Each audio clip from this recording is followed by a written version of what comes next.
Selamat pagi teman-teman. Hari ini kita akan berdiskusi tentang Biotic Stress dan Yield Loss by Peter and Hisley 2001. Kita akan membahas, yang pertama kita akan membahas tentang stres, jenis-jenis stres biotik. Menurut kamu gimana, Ti? menurut aku, menurut buku yang aku baca, buku yang berjudul Biotic Stress and Yield Loss by Peterson and Hisley 2001. Biotic stress itu adalah stres yang disebabkan oleh organisme hidup, yang kerusakannya disebabkan oleh organisme hidup seperti patogen, serangga, gulma dan lain-lain. Oke, stres biotik itu biasanya terjadi di awal permukaan, di awal terjadinya di bawah permukaan tanah atau di atas permukaan tanah? Biasanya terjadi di atas permukaan tanah. Jadi Dwi, pelaku dari stres biotik itu menurut kamu organisme apa? Kalau menurut aku bisa terjadi yang pertama itu karena individu hama maupun kelompok. Yang kedua bisa terjadi karena serangga, dan yang ketiga bisa terjadi karena patogen. Tapi tingkat kerusakannya itu dibedakan lagi. Contohnya kalau dia berkerumun, dan juga jumlah hamanya, dan juga tergantung dengan iklimnya. Jadi Dwi, potensi kehilangan hasil yang disebabkan oleh organisme hidup atau biotik ini seperti apa ya?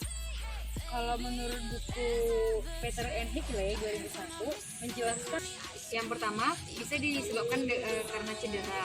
Setelah dia mengalami cedera ini contohnya kayak dia serangga menginfeksi si tanaman inang, kemudian tanaman inang tersebut mengalami respon dan dia menjadi cedera. Setelah mengalami cedera, maka tanaman inang akan mengalami kerusakan. Kerusakan ini bisa disebabkan karena sudah semakin parah cedera yang dialami tanaman inang sehingga dia mengalami kerusakan.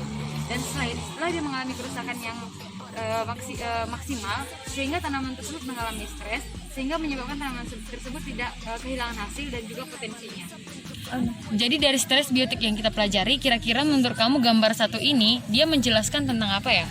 Oh, jadi kalau stres biotik itu nggak hanya disebabkan oleh organisme hidup, bisa juga karena pengaruh lingkungan yang tidak menentu seperti iklim. Karena dia mempengaruhi si hamanya kan? Iya, iklimnya tidak menentu, curah hujan tinggi, akhirnya membuat genangan, tanaman menjadi lemah, dan serangan patogen itu jadi gampang untuk memasuki tanaman ini, dan akhirnya jadi stres.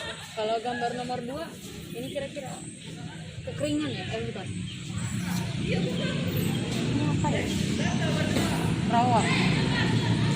Terus kalau gambar nomor 2 ini mungkin kurang lebih sama kayak rawa ya. Dia karena patogen dan juga dipengaruhi oleh iklim dan perkembangan iklim yang terjadi, sehingga si hamanya semakin melonjak dan juga menyebabkan si tanaman menjadi stres. Kalau yang ketiga ini diakibatkan karena tanah yang kering ya, tanah kering dan berbatu, sehingga menyebabkan mungkin tanaman kekurangan air gitu. Dan yang keempat juga kurang lebih sama. Dan biasanya kalau untuk tanaman lahan kering seperti ini, hama itu lebih dominan ke yang hama-hama serangga gitu. Kira-kira nih menurut kamu yang gambar nomor 1 ini jenis lahan apa? Jenis Lahan rawa. Ini jenis lahan rawa, dan yang ini jenis lahan rawa lebak, dan yang ini jenis lahan kering lahan kering masam. Lahan kering masam. Dan yang terakhir lahan kering beriklim kering. Sekian Diskusi kelompok kami. Terima kasih, dah.